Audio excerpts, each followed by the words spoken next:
Les Israéliens, comme tout le monde, s'attendaient à une explosion de violence. C'est le cercle vicieux de la haine, de la terreur. Essayez d'avoir un point de vue équilibré. Est-ce que je peux en placer une, Madame de Gouin? Je suis absolument contre l'interdiction des manifestations palestiniennes. Il est interdit d'interdire des manifestations. Nous vivons une période de régression démocratique extrêmement inquiétante. On est dans la nullité crasse.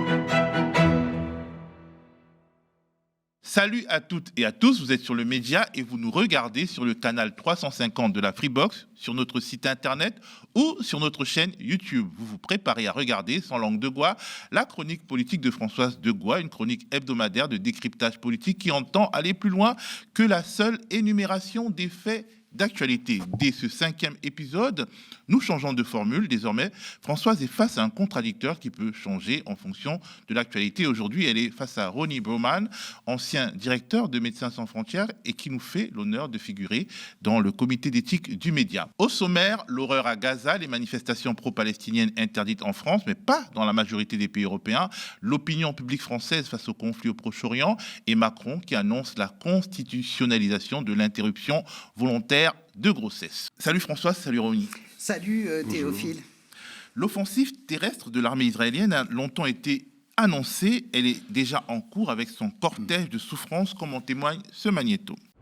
Israël a intensifié ses opérations dans le nord de Gaza ce lundi, avec un raid de reconnaissance mené par des chars. Selon des témoins cités par l'agence France Presse, les blindés, à l'aide de l'aviation, auraient bombardé la route de Salah Eddin, l'un des axes routiers majeurs de l'enclave. Une vidéo diffusée sur les réseaux sociaux et authentifiée par l'agence Associated Press montre un char tirant sur une voiture près de Gaza-Ville. Selon le ministère de la Santé du Hamas, les 3 passagers ont été tués. On a soif, on a faim. On bombarde des gens sans perspective de sortie d'un territoire de 300 km², 2 millions de personnes gazaouis qui n'ont pour la plupart rien à voir avec les terroristes. C'est 60 personnes des Nations Unies qui sont mortes sous les bombes. Je ne sais pas si vous imaginez, c'est exceptionnel dans le cadre d'un conflit contemporain. C'est des dizaines de membres des Croissants Rouges qui sont morts sous les bombes. C'est des dizaines de centres de santé qui sont plus fonctionnels. Donc il faut aussi mettre des mots sur cette situation. Il y a en ce moment, on passe d'une situation d'une prison à ciel ouvert à potentiellement, peu à peu, un charnier à ciel ouvert. Alors que les troupes israéliennes s'enfoncent dans la bande de Gaza, le Premier ministre Benjamin Netanyahou s'est mué en chef de guerre.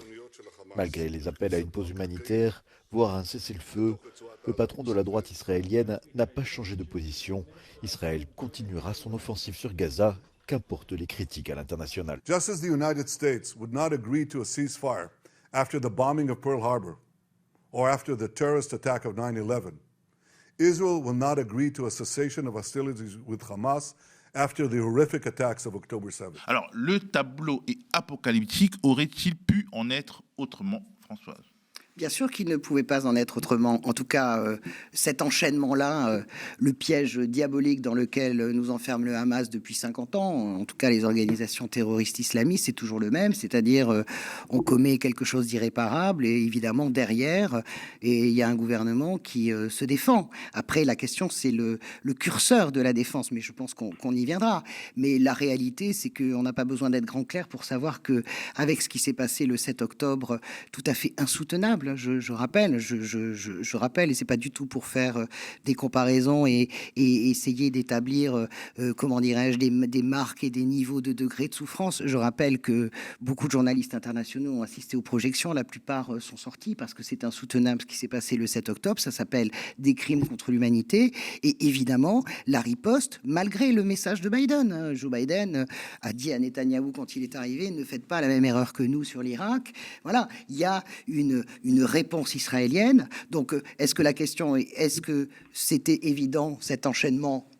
Évidemment que c'est évident. La réponse, c'est est-ce que on peut continuer sur ce qui est en train de se passer à Gaza ? Pour moi, la réponse est non. Je pense qu'il faut une trêve humanitaire. Je pense qu'on est dans une situation apocalyptique. Mais ce que je ne veux pas, c'est entendre ce que j'entends. Mais Ronnie va évidemment me contrer, j'imagine. Je ne veux pas entendre parler de nettoyage ethnique à Gaza, pas plus entendre parler de génocide. L'intentionnalité, ça a un sens, d'accord ? C'est quoi l'intentionnalité du Hamas, Hamas, l'intentionnalité du Hamas, c'est vraiment de briser, de traumatiser. On a retrouvé la nouvelle otage décapitée. C'est vraiment de terroriser, vraiment de commettre l'absolu. Si on ne considère pas que ce qui s'est passé le 7 octobre est le mal absolu au sens pas biblique du terme, mais c'est une malfaisance totale, on ne peut pas juger le reste. Sur ce qui se passe, comment dirais-je, à Gaza, ça n'est pas un génocide, ça n'est pas un nettoyage ethnique. Les Israéliens n'arrivent pas en disant on va tuer tous les Palestiniens. Les Israéliens arrivent en disant on va détruire le Hamas. Si c'est un génocide, on ne demanderait pas aux gens, comment dirais-je, de partir. Je sais bien qu'ils ne peuvent pas partir du pas, mais il n'y a pas une intentionnalité de détruire et de tuer le plus de Palestiniens possible. Je ne peux plus supporter d'entendre ça. Ça n'est pas vrai. Ronnie. Beaucoup de choses. D'abord, quand j'entends que depuis 50 ans, le Hamas enferme Israël dans un piège mortel, je me demande de quoi on parle. Depuis 50 ans, c'est Israël qui occupe les territoires palestiniens, c'est Israël qui détruit méthodiquement l'autorité palestinienne, qui l'humilie, qui l'amène à signer un traité ou des accords locaux tout en continuant de façon absolument ininterrompue la colonisation, qui laisse prospérer les bandes de nervis qui expulsent, qui exproprient, qui saisissent les terres. C'est l'armée qui, pour des raisons dites de sécurité, saisit des bandes entières de terres. C'est l'administration civile qui n'accorde aucun permis de construire et qui démolit les maisons quand elles sont construites malgré tout ça. Donc c'est à la fois une humiliation, une violence quotidienne, plus sur le plan juridique, un crime de guerre commis au quotidien et au ralenti, certes qui ne fait pas de bruit parce que des expulsions qui se passent tous les jours, c'est d'une certaine manière sans relief, ça n'est pas saillant, ça passe comme ça. Et ça ne fait l'objet d'aucun rappel au droit. Là, on rappelle les Israéliens à leurs obligations humanitaires, enfin leurs obligations liées au droit humanitaire, épargner les civils, s'il vous plaît, comme si d'ailleurs c'était possible, c'est totalement impossible. La vague... C'est simplement l'apanage d'Israël, on est d'accord. La oui, vague vous de êtes pas en train de me faire, comment dirais-je, réquisitoire contre Israël. Laissez-moi... Voilà. Si, je fais un réquisitoire Très contre bien, Israël, je vais vous répondre. parce que je pense que Israël, dans le rapport de force écrasant qui est en sa faveur, détient les clés du problème. C'est Israël qui a à peu près tous les leviers en main. Ça ne veut pas dire que de l'autre côté, il n'y a pas de responsabilité. La corruption et la complaisance de l'autorité palestinienne qui accepte d'être le relais sécuritaire des services israéliens, c'est une lourde responsabilité. Le profit qu'en tire un certain nombre de gens pour mener une vie assez confortable en Cisjordanie grâce à l'argent qui arrive de l'extérieur, c'est aussi une responsabilité. En effet, il n'en reste pas moins que c'est Israël qu'il y a aujourd'hui un État unique entre la Méditerranée et le Jourdain, que cet État s'appelle Israël, qu'il détient tous les leviers en main, juridiques, militaires, policiers, administratifs, bref, absolument tout, y compris d'ailleurs celui de dicter comme on dit aujourd'hui, son narratif, c'est-à-dire de décrire, comme vous le faites, la situation vue de son... Bien sûr que je le mets en cause. Pourquoi vous mettez en cause ça m'intéresse vraiment que vous remettiez en cause. Vous remettez le 7 octobre en cause. C'est incroyable. Vous n'êtes pas capable de dire à un moment donné, Ronnie, que... Est-ce que vous pouvez me laisser terminer une phrase? Je vous remercie. Je vous en prie. Donc, oui, je vais pas remettre le 7 octobre en cause. Les horreurs qui se sont passées le 7 octobre... Illégal, en fait. Si vous me laissez parler, vous allez savoir ce que je mets comme signe. Oui. Le 7 octobre ont été commises des atrocités abominables. J'ai été littéralement assommé par ce que j'ai appris le 7 octobre. Donc il ne s'agit pas d'excuser, de relativiser et tout. Ce que je voudrais que vous me disiez, c'est si les chasseurs bombardiers qui aplatissent Gaza Nord en ce moment et une partie de Gaza Sud sont capables de faire la différence entre un combattant et un civil. Donc il y a bien une intentionnalité de terroriser la population. Et cette intentionnalité, elle existe depuis très longtemps. Donc quand on fait une querelle d'intentionnalité sur le génocide, le crime contre l'humanité, qui ne peuvent être définis que par l'intention, n'oublions pas que lorsqu'on a l'intention de terroriser une population, de la soumettre exclusivement par la violence, comme c'est le cas qui s'est dit. Je vous rappelle, par exemple, que lorsque, pour avoir une idée de la manière dont les Israéliens, le pouvoir israélien en tout cas, se représente la question palestinienne, après les attentats du 11 septembre 2001, Sharon à leur Premier ministre, téléphonent à Bush et disent, vous voyez, vous avez votre OLP, vous avez votre Fatah maintenant. C'est-à-dire que les attentats commis à New York et à Washington sont assimilés par Sharon à Arafat. Et d'ailleurs... à l'ancien Arafat, vous pourriez dire le contraire. Non, mais sérieusement, Ronnie, vous n'êtes pas sérieux. Non, je suis tout à fait sérieux. Sharon, alors je vais répondre point par point. J'entends ce que vous dites. Moi, je fais partie des gens qui considèrent que la stratégie atroce pas atroce, parce qu'il faut quand même mettre des gradations, la stratégie insultante, totalement humiliante de la colonisation et des implantations, moi, je ne fais pas partie des gens qui parlent de la Judée-Samarie. Le Cisjordanie existe, et elle existe bien là, et c'était avant des implantations, ça devient des colonisations avec l'état d'esprit. 450 000 colons, je ne suis pas d'accord avec 450 000, 800 000. Non, écoutez, moi je suis sur les chiffres à peu près normaux. On s'en pas fiche, de toute façon entrer c'est dans déjà les trop. De toute façon, ça c'est strictement interdit par le droit international. Ensuite, je vous trouve extrêmement injuste, vous faites comme si depuis 50 ans, Israël faisait ça, c'est pas vrai. Vous parlez d'Ariel Sharon. Ariel Sharon en 2001, bien sûr, comment vous pourriez remettre en cause le fait qu'on ne peut pas comparer le Yasser Arafat de l'OLP, on ne peut pas comparer les commandos terroristes de Septembre Noir à ce qui s'est passé avec Al-Qaïda. Ça, c'est incroyable que vous puissiez prendre cet exemple. Je ne vous comprends pas. En disant, vous voulez dire que Arafat égale Ben Laden, c'est ça que vous voulez dire? Arafat au début, bien sûr que si. L'OLP au début, mais après. Mais moi, je suis une fan de ce qui s'est passé en 93. J'y travaillais en Israël quand la paix a été signée. J'étais jeune journaliste en Israël. Je vois bien l'espoir que ça a levé. Je vois bien la puissance de Rabin, le travailliste, et la puissance d'Arafat qui sont capables chacun de faire un pas. Ils se détestent, ils se haïssent. Donc, vous parlez de Sharon, mais c'est un exemple, c'est un contre-exemple total. Qui est-ce qui a démantelé les implantations contre sa propre opinion publique? Mais c'est la vérité, vous pouvez bien ricaner. Ariel Sharon, je ne ricane pas, je vous souris. souriez. Ariel Sharon a démantelé la bande de Gaza. Vous avez eu comment Ariel dirais-je, Sharon d'après. mais bien sûr, mais alors, mais c'est répondrai comme à le ça. Yasser Arafat d'après. Oui, Les gens, non. Mais je Écoutez, voudrais intervenir quand même les parce gens que ne sont pas figés il y a- dans un rôle dans il n'y a l'histoire. pas un terrorisme, à mon avis, il y a des terrorismes, puisque si on dit Non, que il y a un terrorisme islamiste, Arafat, écoutez, Arafat n'a jamais été islamiste, mais si on dit qu'Arafat égale Ben Laden, ça veut dire que les Vietcong égale Ben Laden, le FLN égale du Ben tout. Laden, Mais les pourquoi résistants vous faites- camerounais égale Ben Excusez-moi, Laden, pourquoi parce est-ce qu'ils ont tous procédé Mais par pas des du actes de tout, terrorisme. Ils ont fait des actes de Mais ça terrorisme. repose absolument sur une idéologie. Vous n'allez pas m'expliquer que le Hamas, le Hezbollah ne repose pas sur une idéologie le Fatah ne repose pas sur mais bien sûr l'islamisme. que si, mais bien Est-ce que sûr je que peux- si. le Fatah, Allez-y. est-ce Non, que mais je peux pas le parler Fatah, il n'est pas islamiste au centre du Hezbollah, qui est chiite. Quand Arafat dit je tiens un rameau d'olivier ou un fusil, laissez-moi porter le rameau d'olivier et déposer sûr, bien sûr. le fusil. Mais je suis d'accord C'est la avec ça. dialectique en réalité coloniale. C'est dans les années 70. C'est répression du terrorisme. Non, écoutez, Il continuait d'être traité de Il terroriste organisait des attentats, il les Israéliens. planifiait, Ronnie, vous savez très Bon, bien. alors, Ronnie, on attendez. revient à l'actualité. Ronnie, Non, mais- Benjamin Netanyahou aurait-il pu ne rien faire? Est-ce qu'il aurait pu faire autrement? C'est-à-dire, effectivement, il y a une riposte qu'on peut contester, mais il y a quand même une difficulté, c'est-à-dire, sans rentrer dans la grande histoire, en se mettant juste après le 7 octobre et en parlant de politique pure, est-ce qu'il aurait été possible de ne rien faire ou alors de faire moins ou alors de faire autrement? D'abord, de faire autrement, c'est toujours possible. Faire autrement que c'est-à-dire, la politique, c'est pas de la technique. Vous n'avez pas simplement un problème, une solution qui sont alignés. Il y a toujours la possibilité de faire autrement, comme le Hamas aurait pu faire autrement également.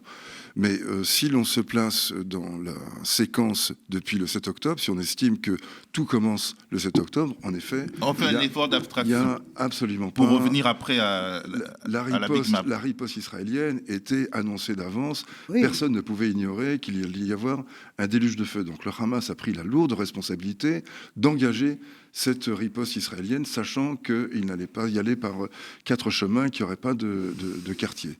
Maintenant, quand on entend les Israéliens, par exemple le président israélien, ce n'est pas le premier venu, qui explique qu'il n'y a pas d'innocents à Gaza, qu'ils sont tous coupables, ils sont tous complices des terroristes, il nous annonce qu'on peut tuer absolument n'importe qui. La preuve que quelqu'un est terroriste, c'est qu'il a été tué par l'armée israélienne. Hein, c'est Oui, la non, version, non, n'allez c'est pas, la version ne de faites pas de la rhétorique à l'envers, Est-ce parce que je peux moi, en placer une, oui, bien Madame sûr, Dubois? bien sûr, bien C'est sûr. quand même fou, quand même. Si, vous la placez, Bon. vous placez très bien.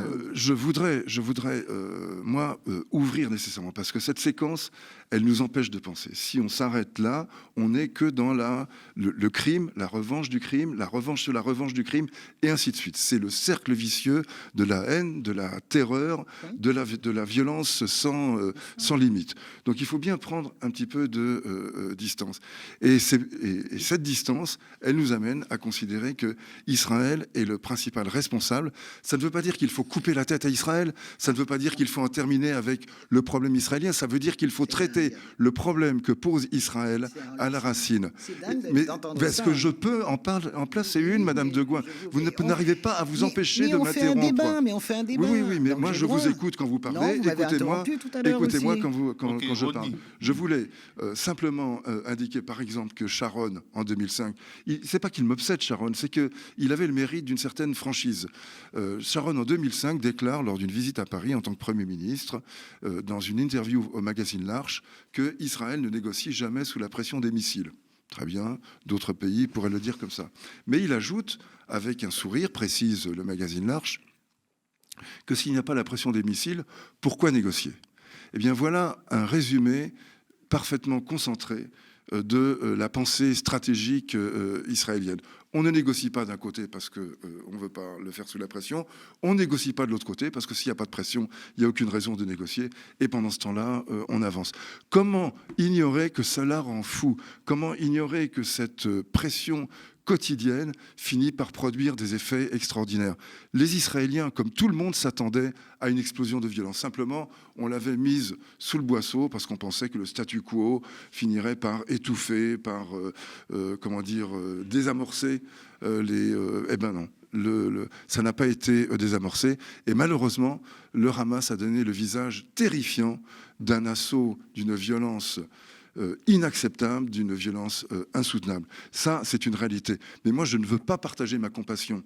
La compassion que j'éprouve pour les Israéliens qui ont été massacrés dans des conditions abominables, je l'éprouve aussi pour ceux qui meurent sous les bombes dans des conditions absolument abominables. J'entends tout ce que vous dites. Moi non plus, je ne partage pas ma compassion, mais je suis sidéré de vous entendre. En réalité, quand on vous écoute, Ronnie Broman, je savais que vous aviez cette idéologie, enfin, en tout cas, cette façon de penser, l'idéologie étant un mot tellement stigmatisant que je ne préfère pas l'employer. Mais quand vous écoutez, tout est la faute d'Israël. C'est Israël le problème. Israël est l'occupant. Mais écoutez, sérieusement, soyez sérieux. Israël est l'occupant, oui ou non? Mais c'est l'occupant de quoi? Il a un État depuis 48. Qui c'est qui commence? Qui grossit et qui grossit. Excusez-moi. Qui c'est qui commence en 48, 49, si vous voulez qu'on refasse de l'histoire, à violer les règles internationales? 14 mai 48, déclaration d'indépendance de l'État, les premières guerres arabes commencent. Écoutez, soyez assez aimables pour essayer d'avoir un point de vue équilibré. Moi, je ne fais pas partie des gens qui soutiennent le gouvernement Netanyahou, mais ça n'a pas toujours été Netanyahou au pouvoir. Vous parlez d'Ariel Sharon, vous commentez même ses sourires, mais qu'est-ce qui est important? C'est de faire. C'est l'Arche qui le commente. Mais vous commentez, vous lisez l'Arche et vous nous retrancez. Je ne me souviens même pas de cette interview. Non, elle n'a pas été relevée d'ailleurs, c'est frappant. Ronnie Broman, sérieusement, qu'est-ce qui est le plus important? Imaginez comment Anwar el-Sadat, quand il dirigeait la guerre du Kippour pour les troupes égyptiennes, pouvait parler de Menachem Begin, de Golda Meir et de Moshe Dayan. Ok? Qu'est-ce qui est important? C'est la façon dont ils en parlent en 73 ou c'est la visite en 76 pour signer la paix avec l'Égypte à la Knesset?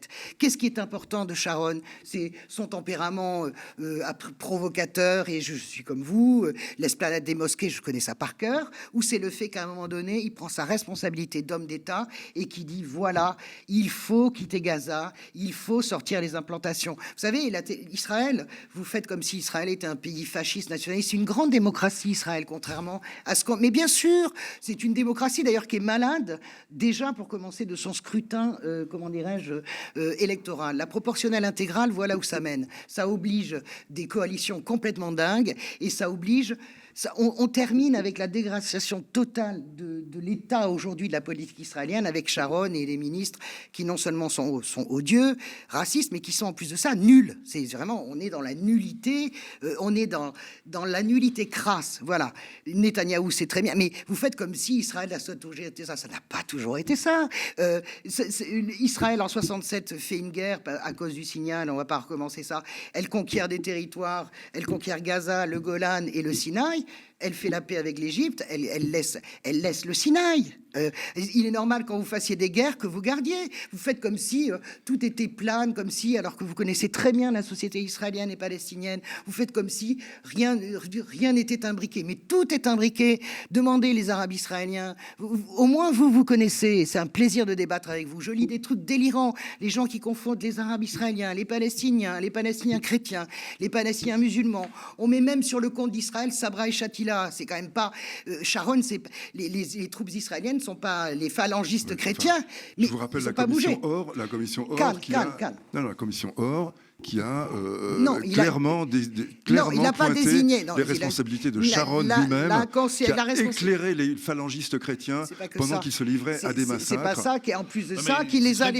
Non, mais c'est important, parce qu'on ne peut pas, puisque Ronnie parle du contexte, je défends l'idée que cet État est démocratique, contrairement à ce qu'on est dirigé par des gens qui sont complètement d'extrême droite, et dans cet État, il y a des Arabes israéliens, la Cisjordanie, ça n'est pas d'un bloc, vous avez la zone A, la zone B, la zone C, vous avez des villes qui sont entièrement sous administration palestinienne. Mais Françoise, quand même, le franco-camerounais en moi est obligé de dire que la Troisième République était démocratique, c'était une Troisième République qui était coloniale, l'Afrique du Sud de l'apartheid était démocratique. Non, mais moi, on va pas partir sur l'apartheid, parce que là, c'était démocratique, la démocratie ne vaut que pour les gens qui sont des citoyens. Rome était démocratique et pratiquait l'esclavage. Les Arabes israéliens sont des citoyens de plein droit. Mais les autres... Moi, je fais partie des gens qui considèrent qu'il faut 2 États. Je ne suis pas responsable, mais faire comme si... Mais c'est ce que je ne comprends pas chez Ronnie Broman...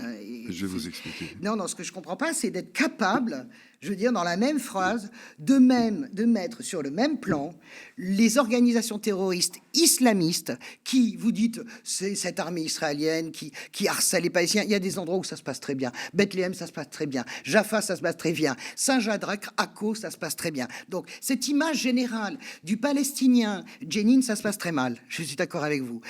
Évidemment, Gaza, ça se passe très mal. Mais cette image de frontalité permanente, ça n'est pas vrai. Voilà. Et je le dis aux gens qui nous écoutent, ça n'est pas vrai. Après, sur la responsabilité d'Israël, parce que c'est un grand État démocratique, en tout cas c'est la seule démocratie de la région, plus les pays arabes alentours dont les paix ont tenu, c'est-à-dire que ça tient quand même avec l'Égypte, ça tient quand même avec la Jordanie, oui, ça je suis d'accord, c'est à Israël de prendre la responsabilité. Et là où je vous rejoins, c'est que la dégradation de la politique israélienne, la dégradation de la politique israélienne a fait que nous sommes au point mort. Voilà, notre boulot, si on en avait un, c'est de faire émerger des forces progressistes en Israël, des forces progressistes dans l'autorité palestinienne et de se mettre à table. Je vais vous donner la parole, Ronnie, mais entre-temps, François, il y a quand même quelque chose. Tu as parlé des organisations terroristes, islamistes, etc. Tu as parlé d'islamisme, mais quand en fait Netanyahou, qui n'est pas religieux, parle du prophète Ésaïe et de la fin des temps messianiques, oui, bien sûr. Et joue avec le messianisme aussi pour parler d'ailleurs aux chrétiens américains. C'est quand même, c'est pas non plus la grande démocratie laïque. Là, imaginons, est-ce qu'on peut imaginer qu'Emmanuel Macron parlerait de l'Apocalypse ou du Pentateuque en France? La fille aînée de l'Église. Je vais dire un truc, c'est que ça me paraît dingue que vous mettiez toujours des signes égaux entre les choses. C'est pas inégal, c'est une comparaison. Mais est-ce qu'Israël commet des attentats? Non, mais dans les démocraties, on n'appelle pas l'Ancien ou le Nouveau Testament ou le Coran à la rescousse. La plus grande démocratie du monde, supposément, jure et prête serment sur la Bible. Oui, mais le président ne va pas en guerre au nom de Dieu. Et quand Bush le fait, beaucoup moins que Netanyahou, on lui tombe dessus. Quand Bush l'a fait, en parlant de... Oui, mais justement, Bush a été critiqué fortement quand il a parlé à titre privé de Gog et Magog, quand il a mélangé le séculier et le spirituel. Mais là, tu vas pas comparer Netanyahou qui cite Isaïe à la fin, qui dit en plus de ça, je sais quel est mon sort réservé avec la commission d'enquête.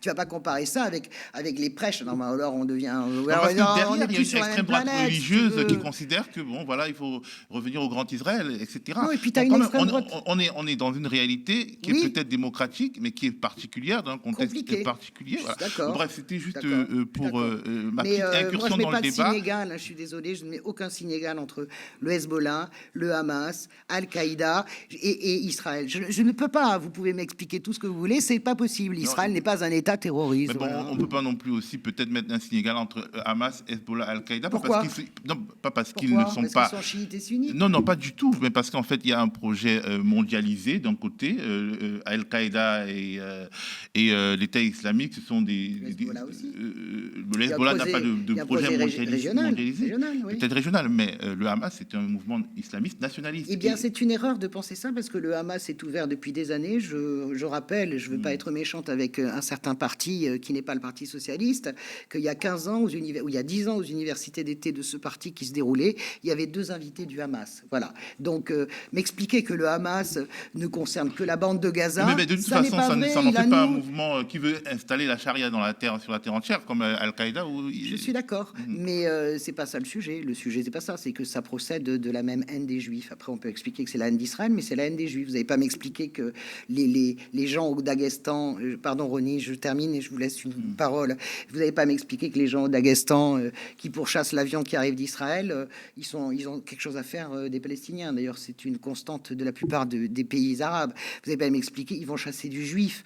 Il y a des nuances dans les pays arabes. Non, vous n'allez pas m'expliquer que Erdogan, qui se fout des Palestiniens comme d'une guigne, qui il y a encore quelques mois a laissé les pilotes israéliens s'entraîner dans son espace aérien, vous n'allez pas m'expliquer que dans la foule immense, quand il parle de la croix et du croissant, vous pensez que les gens, ils sont là, comment dirais-je, à cause d'Israël et des Palestiniens. Non, c'est vraiment la haine du juif. Voilà, je vous le dis. Bon, la haine du juif, elle a fait le plus de morts en Europe. Oui, Daghestan, oui, bien sûr. Et alors, non, on fait un concours on fait un concours. Non, ça veut dire que comme ce qui était défait peut être fait, il n'y a pas d'essentialisation possible dans la Moi, je question de la pense haine. qu'il y a une essentialisation totale dans ce qui est en train de se passer. Vous savez, les Américains, même les plus philo-palestiniens, disent no Jews, no news. C'est-à-dire que cette rue arabe, elle ne sort que quand ça concerne Israël. Vous savez, quand le Bataclan a eu lieu, la France, on a bombardé Raqqa. Je suppose qu'on en a tué des centaines et des centaines de gens. On bombardé des terroristes de El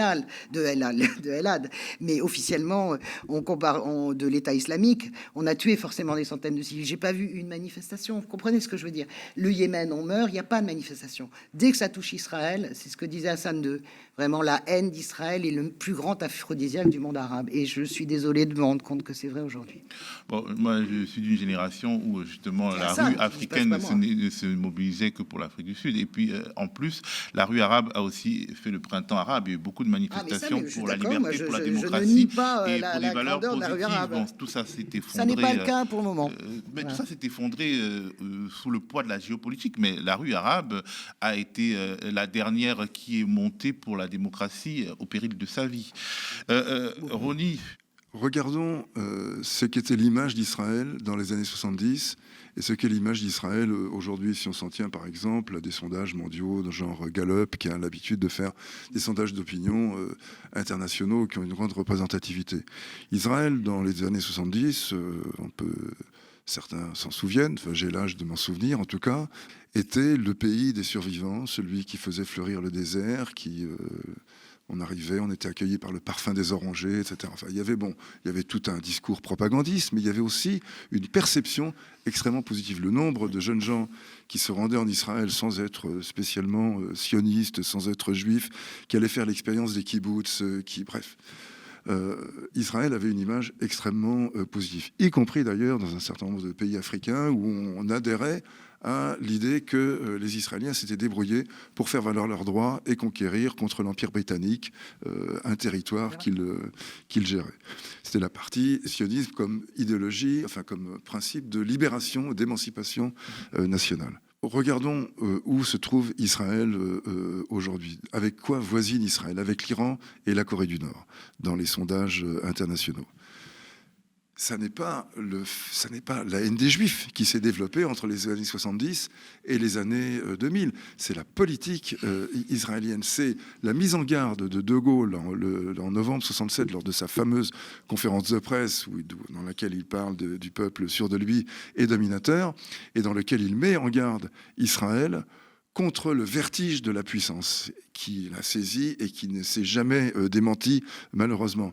De Gaulle prévoit que l'occupation des territoires, si elle se poursuit, donnera lieu à des actes de résistance qui seront qualifiés par les Israéliens de terrorisme et s'enclenchera ainsi le cercle vicieux de la violence, de la haine et tout. C'est cela qui a conduit à la haine d'Israël que l'on observe. Alors vous estimez que ces méthodes de voyous au Daghestan, où on va en effet attaquer un avion parce qu'il arrive d'Israël. Oui, ça c'est de l'antisémitisme. Est-ce que c'est... Ils vont chasser Moi, les je ne juifs, sais pas. Ils le disent. Bah, si, écoutez toutes les vidéos, on va tuer des juifs. Écoutez, Déjà, bien sûr, bien on sûr, met de manière bien sûr. indistincte tous les Mais- Israéliens dans le même panier. Voilà, hein. mais on met Israël. Israël est devenu une plaie pour les Juifs. Et je vous renvoie à l'un des meilleurs ouvrages qui ait été publié là-dessus, l'ouvrage de Sylvain Sipel, publié aux éditions La Découverte, le dernier ouvrage paru malheureusement juste au début de l'épidémie de Covid et donc totalement ignoré de ce fait, l'État d'Israël contre les Juifs. Rien que le titre le montre. Et Sylvain Sipel, qui connaît quand même remarquablement bien cette région, après avoir écrit d'ailleurs Les Emmurés, qui est aussi l'un des meilleurs livres sur la société israélienne, dont le deuxième est finalement le prolongement. Voilà, je recommande la lecture de ces deux livres, en tout cas, l'État d'Israël contre les Juifs, parce que personnellement, je le ressens comme ça. Moi, je me sens mis en danger par Israël. Il se trouve que je suis né à Jérusalem, que je suis d'origine israélienne, que je suis juif, ce dont je ne fais pas un argument le moins du monde. Mais puisqu'on parle là Non, mais c'est à un très niveau intéressant. personnel, ça me donne aucune légitimité, ça me met dans aucune position singulière. Simplement, du point de vue de ma propre perception, je me sens mis en danger. Et je pense qu'Israël, c'est pour ça que je me définirais même pas comme pro-palestinien, parce que je pense qu'Israël mène une politique suicidaire et que le nihilisme israélien entraîne avec lui le nihilisme de cette région. Et le nihilisme du Hamas est une sorte d'image en miroir de cette fuite en avant terrifiante dans laquelle Israël est engagé depuis maintenant des dizaines d'années. C'est une tragédie qui se joue là-bas, et c'est une tragédie dont tous les habitants de cette région risquent in fine de faire les frais. Voilà pourquoi je pense que notre rôle à l'extérieur d'Israël est plutôt de l'inciter à se désintoxiquer de cette colonisation. Or, les gens qui disent Israël a le droit de se défendre sans dire en même temps que les Palestiniens ont le droit de se défendre, ils loupent une partie fondamentale de la réalité, et ils encouragent d'une certaine manière Israël à n'utiliser que la politique du bâton, que la politique du coup de pied, du talon sur la nuque, et ne jamais tenter d'essayer la solution qui pourra, enfin, disons, comment dire, l'hypothèse qui pourrait les amener quelque part, c'est-à-dire la paix, la négociation avec les Palestiniens. Au contraire, depuis l'assassinat de Rabin, qui a été le premier, et pourtant Rabin pensait à noyer Gaza, hein, je vous le rappelle, hein, il avait déclaré, il avait déclaré ça. Il voulait Mais on s'en fiche, aussi. on s'en fiche. J'admire Rabin. Ce sont des voilà. mots d'admiration que je vais bon. prononcer pour merci. Rabin, parce que il a changé. Oui, Parce comme qu'il voulait noyer Gaza, et il a compris à un moment qu'on ne pouvait pas traiter les Palestiniens comme des chiens indéfiniment, et qu'il fallait leur accorder le statut d'humain, leur reconnaître des droits. C'était l'esprit d'Oslo. Rabin a été assassiné pour cela. Ces assassins sont aujourd'hui au pouvoir. Ceux qui ont commandité l'assassinat de Rabin, Netanyahou en premier, il est au pouvoir. Non, c'est pas lui, c'est les juifs ultra-orthodoxes Non, qui non, sont non, à la c'est Knesset. C'est lui, Madame de Gaulle. Quand vous faites un meeting en Israël, Oui, bien sûr. en mettant des posters de Rabin déguisés en SS, qu'est-ce que vous faites sinon appeler au meurtre de C'est autre Rabin? chose. Celui qui a tenu le glaive, c'est pas ça. C'est un juif ultra-orthodoxe. Celui qui a tenu le glaive, Il faut éduquer les gens qui nous écoutent. Tout celui le qui a monde ne tenu sait le pas. glaive, c'est un juif d'extrême droite. Orthodoxe, effectivement. non, très religieux. Non, Mais pas que- orthodoxe. L'orthodoxie religieuse, ça mais- mérite du respect. Non, L'extrémisme de droite, c'est autre chose. Et c'est tous les adeptes Non. du rabbin de Cannes. Bah, écoutez, Oui, on connaît mais ça par cœur. ce sont d'abord des fascistes avant d'être des orthodoxes. Moi, je Parce respecte qu'il y a des orthodoxes qui sont pacifiques. Oui, bien sûr, je respecte mais la HM, religion, et il y a des orthodoxes qui sont non sionistes ou qui sont absolument, je qui suis sont des d'accord démocrates. avec Donc, vous. mettons ça de côté. Ce sont d'abord des extrémistes Ok. fascistes. Ils sont aujourd'hui au pouvoir. Depuis la mort de Rabin, pas un seul, je dis bien pas un seul Premier ministre palestinien, qu'il s'agisse de Pérez, qu'il s'agisse de Israélien. Israélien, pardon. Si je dis Olmert Pérez a et essayé, Netanyahou, c'est pas vrai. Vous ignorez les accords, Olmert, vous ignorez ils ont Tabar. tous Mais été vous avez- contre. Ils ont tous été contre les accords d'Oslo. Ils le disaient. Mais cessez de leur prêter des intentions vertueuses. Ce sont eux qui le disaient. Mais je n'ai pas moins suivi que vous, Madame de Gois. Donc pas d'argument d'autorité, s'il vous plaît. Mais c'est pas Et ça. les Les accords de tabac, tabac, ils échouent, bien sûr. Les accords de tabac qui ont Ils été échouent. 2008, janvier c'est ça. 2001. 2001, ouais. Les accords de tabac qui étaient le dernier moment où Voilà. un véritable règlement politique Pouvez pas intervenir. était sur la table, avec des échanges de territoires un pour un, donc une reconnaissance de l'autorité palestinienne sur la Cisjordanie et sur Gaza. Ces accords ont été rompus par Ehud Barak, qui voulait apparaître comme un dur dans sa compétition avec, pas que ça. Vous avec pouvez- mais Sharon Ronnie, et avec c'est- Netanyahou. Ronnie, c'est pas possible. Ehud Françoise, Barak, c'est historique, c'est factuel. incroyable. Ronnie que et vous mettez François, ça vous phrase, êtes arrêtez, d'accord hein, sur ça vos va. désaccords. Je voudrais Mais qu'on on parle. est d'accord sur Rabin, voilà. On a une idole qui s'appelle Yitzhak Rabin. Pas une idole, mais Si, une moi, admiration. c'est une idole, c'est une idole, totalement. Pendant ce temps, en Occident, on Oui. enregistre de nombreuses manifestations pro-palestiniennes. Mais en France, ça se passe mal, surtout à Paris, où les manifestations étaient interdites le week-end dernier. Pourquoi ce choix, selon vous? Et est-ce qu'il ne va pas alimenter les fractures nationales? Moi, je Françoise. suis absolument contre l'interdiction des manifestations palestiniennes. Voilà. Je suis absolument contre l'interdiction des manifestations. Je veux dire, la liberté d'expression ne peut pas se découper au gré de nos humeurs. Ok, moi je pense que la République, elle est assez solide pour englober toutes les sensibilités. Moi je pense pas, je fais pas partie des gens qui considèrent que la manifestation pro-palestinienne c'est une manifestation pro-Hamas. C'est pas parce que vous avez 3 abrutis et 4 haineux ou rageux qui portent ou pas d'ailleurs des drapeaux du Hamas, qui remettent en cause les enfants décapités, etc., que vous devez interdire à des milliers de gens de dire on veut soutenir les Palestiniens. Donc, pour moi, Londres, ça s'est bien passé. Et puis, il y a un moment donné où ça s'est mal passé. Quand vous avez eu toute la délégation des jeunes qui chantaient « Nous voulons être les martyrs d'Allah et de la mosquée Al-Aqsa », etc. Donc, on a vu toutes ces images. Mais est-ce que ça, c'est du trouble à l'ordre public? Est-ce que ça, les policiers ne peuvent pas intervenir? On n'est pas dans ce registre-là en France. On est sur 30 000, 40 000 personnes. Et moi, j'ai plein d'amis à moi qui avaient envie, vraiment, qui sont complètement goy comme moi et complètement amis d'Israël et amis des pays qui voulaient aller à la manifestation. Ils n'ont pas pu y aller. Donc, je ne suis pas d'accord. Je ne suis pas d'accord pour qu'on interdise. Et il est interdit d'interdire des manifestations, surtout que l'argument qui est utilisé, je ne le comprends pas. C'est-à-dire Trouble à l'ordre public, je ne comprends pas. Trouble constitutionnel, je ne comprends pas. Je veux dire, les gens ont le droit de crier vive la Palestine. Les gens ont le droit de crier vive le Cameroun libre. Ou j'ai envie de. Je suis française. On est français. Donc, je ne suis pas d'accord sur cette interdiction. Et je pense qu'à trop vouloir ne pas importer, de toute façon, l'importation, elle est déjà faite. Et vraiment, c'est un remède pire que le mal. Et il faut laisser les gens exprimer leur amitié avec les Palestiniens. D'autant que ça encourage les Palestiniens. Parce qu'on ne se rend pas compte aussi. Moi, je vois quand on exprime notre compassion avec nos amis israéliens, etc., ça leur fait beaucoup de bien par rapport au stress et au trauma depuis le 7 octobre.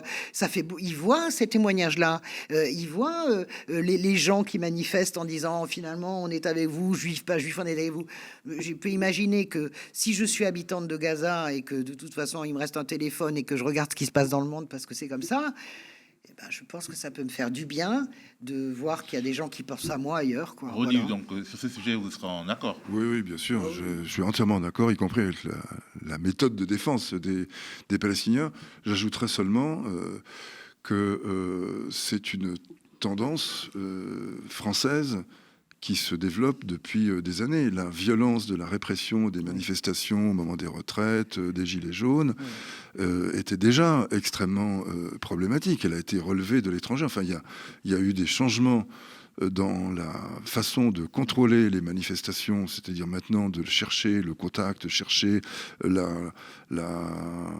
chercher la violence d'une certaine manière pour disqualifier et sans doute pour décourager. Donc nous vivons une période de régression démocratique extrêmement inquiétante. Je suis d'accord avec Ronnie parce qu'en fait, on sort du sujet. Moi, j'ai fait partie des gens dans tous mes débats télé. J'ai défendu jusqu'au bout les gilets jaunes et je sais que bon, parfois c'était dur parce que c'était très difficile à la fin. Mais je suis d'accord avec Ronnie. J'ai larmes aux yeux de penser à ça parce que je vous jure que ce qui s'est passé avec les gilets jaunes, hein, est-ce qu'on doit perdre des yeux, est-ce qu'on doit perdre des mains dans une manifestation en France? Ça m'est insupportable. Nous sommes le pays de la liberté et je suis d'accord avec Ronnie et je pense qu'il y a beaucoup de gens qui sont d'accord avec nous. On a perdu quelque chose de notre quintessence dans la crise des gilets jaunes. Les gens qui étaient nassés, je vous parle même pas, les braves. Moi, j'habite dans le centre de Paris, je vois les braves partir, mais ça me fait flipper. Je connais très bien l'Argentine, puisque une partie de ma famille est argentine. On a l'impression de voir les commandos tout casqués en noir, etc. Je leur prête pas l'intention de vouloir tuer des gens comme les commandos de la mort à Buenos Aires, mais il y a quelque chose qui s'est dégradé et qui me fait une peine folle parce que là, je trouve qu'on touche à notre quintessence, quoi. C'est nous, on est la France, nous, Justement, les amis. si on parlait des Français, de l'opinion publique et de ce conflit israélo-palestinien enflammé et inflammable, un sondage IFOP commandé par le CRIF semble indiquer que la sympathie de l'opinion publique française va de manière plus importante à Israël qu'aux factions palestiniennes. Alors je dis factions parce que le sondage demande aux Français ce qu'ils pensent d'Israël d'un côté, mais pas de la Palestine de l'autre. Ils parlent du Hamas et de l'autorité palestinienne, des entités politiques spécifiques, mais ce qui est frappant, et que plus d'un sondé sur deux ne ressent ni sympathie ni antipathie pour l'un des deux adversaires. Françoise, finalement, peut-être que les Français sont beaucoup plus dubitatifs que cela par rapport à ce conflit et beaucoup plus en retrait qu'on a l'impression. Non, ils soutiennent. Le chiffre est assez impressionnant, mais plus de 51% on est à n'ont ni 88%. sympathie. Non, mais ça c'est autre chose. Ils considèrent que le Hamas est une organisation terroriste, bien sûr. Alors, ce qui est intéressant, je l'ai décortiqué ce sondage. Il y a 8% des Français qui considèrent que c'est un mouvement de résistance. Ok, ça c'est la grande théorie de Daniel Obono, d'une partie de la France insoumise. Mais ce qui est intéressant, c'est dans la fracture générationnelle, c'est-à-dire que 8% sur l'ensemble des Français, mais dans les générations qui ont moins de 25 ans, il y a 16% qui considèrent que c'est un mouvement de résistance. Le soutien, il est écrasant à Israël, mais il n'est pas écrasant par sympathie pour Israël. Moi, j'aimerais bien, hein, mais et pas par sympathie non plus pour les Palestiniens. Je pense que il est écrasant, il est très important parce qu'il y a la peur. De toute façon, la France, on retrouve tous les traumatismes français des attentats de 2015 et de 2016. Donc il y a une comment dirais-je, eux, ils considèrent qu'Israël a raison de frapper jusqu'au bout et de démanteler le Hamas, aussi parce que nous avons été très durement frappés. Je rappelle quand même, hier soir, dans la nuit de Paris, il y a plein d'immeubles dans lesquels habitent des Juifs, sur lesquels il y a des Magen David, c'est-à-dire des croix de David, des étoiles de David qui ont été installées, plaquées, etc. Donc je ne sais pas qu'est-ce qui se passe avec ce pays, mais moi, ça me fait flipper. Bon, peut-être qu'aussi ce sont des phénomènes minoritaires, parce qu'il suffit que 3 abrutis fassent ça pour qu'on ait l'impression J'allais vous le dire, et j'espère que c'est le phénomène des 3 abrutis de la campagne, de la pancarte Place de la République dans les manifs palestiniennes. Mais bon, ce pays, il tient debout quand même. Ronnie, les Français, Israël, la Palestine, je solidarité ou plutôt indifférence? Moi, j'ai l'impression que sur le long terme, c'est plutôt un sentiment de solidarité avec, disons, la cause palestinienne dans son abstraction, c'est-à-dire un peuple. Bon, ça n'a pas été sondé par l'IFOP. Et non, vrai, ça n'a pas été sondé par le CRIF, parce que c'est le Bah CRIF qui était le mais commanditaire. c'est l'IFOP qui a fait le. Non, Frédéric Dabi, il fait pas. Le CRIF est une ambassade bis d'Israël. On sait bien que les sondages commandités pour des raisons politiques peuvent être un peu, configurés du fait de la formulation des questions, comme vous le Mais il ne faut pas le choix. Frédéric Dabi est un super sondeur. Moi, honnêtement, j'ai vu les questions. Non, il y a aucun. Moi, j'ai vu les questions, justement. Ce qui m'a frappé, c'est le fait qu'il y a Israël d'un côté. Je n'ai pas la même confiance que vous dans les sondages. Le sondage, il est là, il nous permet de documenter la réalité. Bon, voilà. Oui, jusqu'à un certain point, disons, en le prenant avec des pincettes. Mais oui, il a une certaine valeur, mais il ne faut pas, je pense, lui accorder une valeur représentative générale, surtout dans une ambiance extrêmement tendu, inflammable, comme Oui. on peut le voir autour de cette Plus d'un table. Français sur deux ne ressent ni sympathie ni antipathie pour Israël. Plus d'un Français sur deux Oui, ne mais vous pourriez voir d'autres sondages. Donc peut-être qu'aussi les gens ne s'expriment pas. Là, Peut-être je qu'ils suis ont d'accord peur. avec Ronnie, je vais Peut-être pas qu'ils se disent donner que- le point parce qu'on Mais n'est pas dans un j'arrive match. pas à, mais je suis juste à d'accord dire ce que j'ai Oui, à dire, Ronnie parce d'abord. que Non, mais vas-y, Ronnie. je pense que le contexte dans lequel se déroulent des sondages, de même que la formulation des questions en rapport avec le contexte, naturellement, influe considérablement sur les résultats chiffrés que l'on a. C'est pour ça qu'il faut prendre un petit peu de recul et voir que, par exemple, en période plus ordinaire, des sondages d'opinion sur la Palestine, le conflit israélo-palestinien, donnent aux Palestiniens un certain avantage, quelque chose comme 60% d'opinion positive, ce qui ne se traduit pas nécessairement par des opinions assassines à l'encontre d'Israël, mais qui expriment la volonté d'un règlement à 2 États, généralement, donc des choses assez positives, assez constructives. Lorsqu'il y a un tel embrasement, lorsqu'il y a des échanges d'arguments aussi durs, aussi violents, beaucoup de gens sont aussi un peu déconcertés et vont donc se mettre sur une position de repli en disant je ne sais pas, oui, les Israéliens, oui, les Palestiniens, il y a des terroristes d'un côté, il y a une armée de l'autre. On n'a plus tellement envie de se prononcer dans ces conditions-là. C'est pour ça que je pense que l'interprétation contextuelle a sa valeur, ou disons, limite un peu la portée qu'on peut donner à ce sondage. Ce sondage, je tiens à dire qu'il y a 88% des gens qui comprennent les raisons d'Israël, beaucoup, totalement ou pas. Donc c'est ça. Mais Et même moi, je les comprends. Mais moi, la question, je rejoins absolument Ronnie sur ce qu'il vient de dire, c'est que je pense que en France, il y a une sorte de palestinophilie vraiment qui est, c'est pas dire qu'on rejette que l'opinion rejette les Israéliens. Je pense qu'il a changé la bascule, c'est vraiment la dimension de l'horreur de l'attaque le 7 octobre. Je pense que c'est la première fois que moi je vois des gens qui réagissent vraiment à l'horreur de l'attaque, parce que cette horreur, elle nous rappelle évidemment des choses qu'on veut tous oublier, mais voilà, elle nous rappelle que la bête est peut-être un peu réveillée sous d'autres formes ou sous d'autres cieux, et je pense quand même que, mais je suis assez d'accord avec Ronnie sur l'idée qu'en fait, en général, la France, elle est très palestinophile, et de toute façon, la doctrine française, c'est la doctrine de Mitterrand. 4 mars 1982, Mitterrand à la Knesset, premier chef d'État français à la Knesset, premier grand dirigeant d'un grand pays qui propose première phrase, le droit irréductible de vie d'Israël, et deuxième phrase, un État palestinien. 4 mars 82, il se fait acclamer par la Knesset. Il n'est pas du tout hué, c'est un discours. Il finit debout quand on voit, et que Ronnie connaît ça bien, ça, il est hiérosélémite. On voit bien la capacité, il a déjà vu la Knesset, à s'embraser. Alors nous, on hurle sur l'Assemblée nationale, mais allez donc faire une séance à la Knesset, vous allez voir ce que c'est. C'est extraordinaire. Voilà, et c'est extraordinaire au sens de. Et voilà, et parce que Mitterrand, il est philosémite, il aime Israël parce qu'un jour il a voyagé, il a compris que Jérusalem était séparée parce qu'il est passé par la Jordanie, il pouvait pas aller au mur.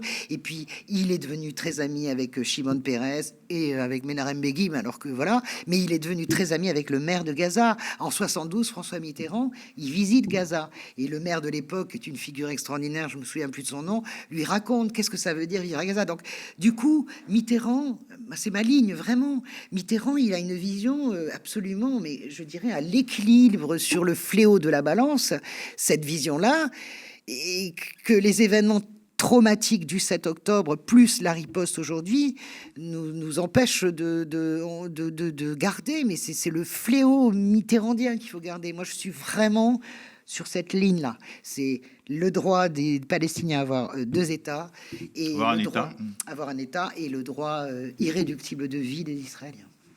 Ronnie. Puisqu'il s'agit de conclure, je dirais que si on veut cesser le cycle des violences et des atrocités, c'est le démantèlement de la colonisation, le démantèlement de l'apartheid qui règne dans les colonies israéliennes, je ne dis pas en Israël, mais dans les colonies, à savoir la Cisjordanie, et que le reste pourra être envisagé sur un mode plus constructif. Mais enfin, on en est loin.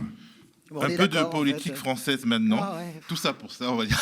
Un peu de politique française maintenant. Emmanuel Macron qui engage le processus de la constitutionnalisation de l'IVG. Alors, démarche sincère ou fémi-washing. Macron, il a trouvé la martingale. Ouais, enfin, moi, je dis juste en une phrase que, ben, bien sûr, hein, je suis un peu fâché avec une partie de la NUPES, mais je reste, c'est pas parce qu'on est fâché que je ne reste pas une ardente défendresse de l'Union. Je rappelle que la première proposition de la NUPES, 22 juin, à peine élu 27 juin 2022, le premier travail de l'intergroupe de la gauche unie à l'Assemblée nationale, ça a été cette proposition de loi qui, à l'époque, avait été rejetée par la majorité. Il fait diversion, il est sincère ou pas. Vous savez, si moi je sais pas, je peux pas sonder les cœurs et les reins. Mais en tout cas, c'est une bonne chose. Et qui s'inspire de la Nupes, ça me va très bien. On y Oui, c'est très bien. Emmanuel Macron gagne un point, en tout cas, quelles que soient ses Reliez-vous, intentions. oui. Alors, dernier point un peu polémique qui va agiter les réseaux sociaux peut-être dans ce climat de guerre au Proche-Orient. Les réseaux sociaux nous rendent-ils fous? Françoise, tu fais face à beaucoup d'adversité sur X, ex-Twitter. Il faut dire que tu tweets beaucoup et que beaucoup estiment que tu vas trop loin dans ton soutien à Israël et dans ton divorce annoncé avec la France insoumise. Les raisons de la colère sont du 30-70 en fonction des sensibilités, voilà, mais bon...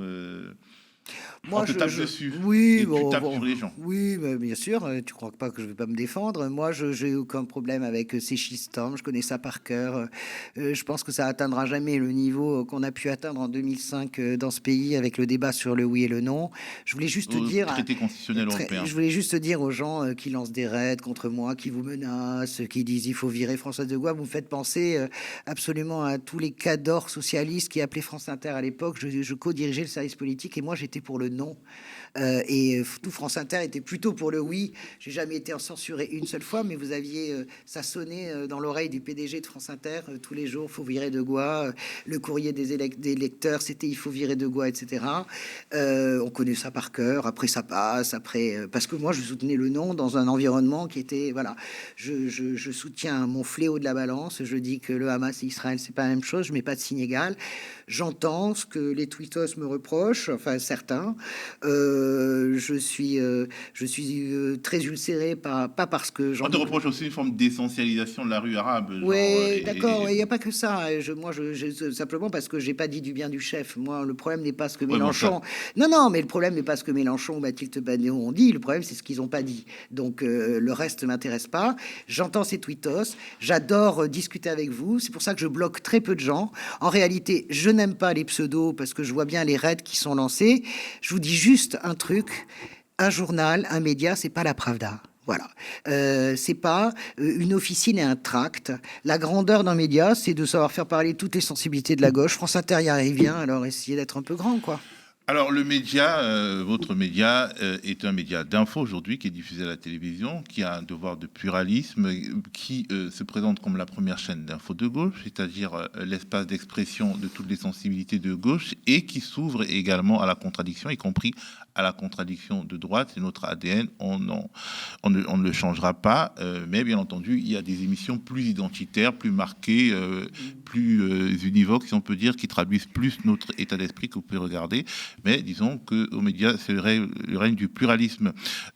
Ronnie, est-ce que les réseaux sociaux font beaucoup de bien à nos équilibres mentaux dans cette période compliquée au Proche-Orient? Je vois que vous n'êtes pas très Twitter, etc. Pas du dommage, tout, d'ailleurs. Vous ne piaillez pas. Non, Pourquoi je ne tweete pas. Parce que je me méfie de la précipitation et plus un problème est intéressant, plus il est passionnant, plus il est passionné. Et plus la précipitation peut amener facilement à des normes. Tenez, pour nous rallier à notre sujet de discussion précédent, là, le bombardement, enfin, la chute d'un missile sur l'hôpital Ali Arabi, par qui a-t-il été revendiqué à Gaza, oui, pardon. Par qui a-t-il été revendiqué en premier lieu? Par le principal conseiller en stratégie numérique de Netanyahou, un certain Naftali, Anania Naftali, qui a revendiqué ce bombardement en le justifiant. Ce tir de projectile, on va dire. Et il le revendique comme étant le bombardement d'un lieu de rassemblement de combattants du Hamas, un des sous-états-majors de la région, avant de se rétracter, d'effacer son tweet et tout. Bon, là, c'est vraiment quelque chose de caricatural, mais je trouve quand même intéressant de le relever, parce que ça montre à quel point on peut être emporté par le torrent de passion, d'envie de convaincre, d'envie de détruire l'adversaire. Et donc, pour moi, cette vitesse, c'est probablement, là je me situe un peu dans la foulée de Paul Virilio, pour qui j'ai beaucoup d'admiration, la vitesse, c'est ce qui nous mène à l'abîme. Et c'est ainsi qu'Elon Musk est roi. Moi j'adore Virilio, c'est merveilleux de terminer avec Virilio, il a raison. Merci de nous avoir regardés. Maintenez votre télé sur le canal Et je 300. m'excuse auprès des gens que j'ai blessés, je peux le dire ça ou pas? Oui, oui. Soyez, si je vous ai blessé, je m'en excuse, mais je pense que je pense et vous pensez ce que vous pensez, et c'est ça la France, quoi. C'est ça la France. Merci à vous de nous avoir regardés. Maintenez votre télé sur le canal 350 de la Freebox pour rester au contact d'une info différente. Bien entendu, nous sommes toujours disponibles sur nos canaux habituels, notamment YouTube. Abonnez-vous, mettez des pouces bleus, soutenez-nous sur la campagne Kiss Kiss Bang Bang qui se poursuit et sur soutenez.lemediatv.fr. Quant à moi, je vous dis à plus.